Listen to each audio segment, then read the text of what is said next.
विकसित भारत अंतर्गत आमच्या या विकसित भारत मॅरेथॉन 2025 अंतर्गत आमच्या या उडान ग्रुपने लोकल फॉर वोकल या विषयावर आकाशकंदील बनवण्याचे ध्येय घेतले आहे.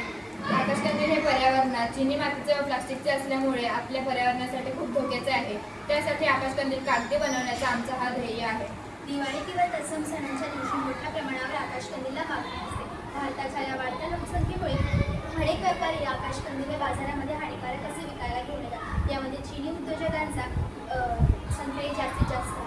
या काळात चिनी बनावटीचे आकाशकंदीलला फारच मागणी आहे, परंतु चिनी बनावटीचे आकाशकंदील हे प्लास्टिकपासून बनवले जाते.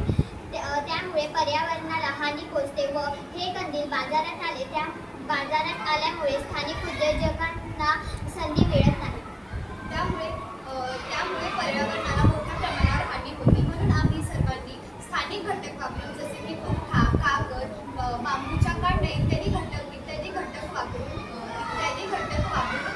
पर्यावरणात सहज मिसळणारे सुबक व आकर्षक असे आकाशकंदील तयार केले आहे. यामुळे सर्व प्रकारच्या मुलांना दिवाळी या सणाचा आनंद लुटता येतो. या 5 दिवसाच्या सणांमध्ये सुंदर व आकर्षक आकाशकंदील उपलब्ध झाल्यामुळे आपल्या घरादाराची शोभा वाढते व स्थानिक उद्योजकांना रोजगाराच्या नव्या संधी उपलब्ध होतात व त्यांना आर्थिक फायदाही होतो. आपल्या भारत देशाची आर्थिक सुबत्ता वाढण्यास मदत होते. Local for vocal.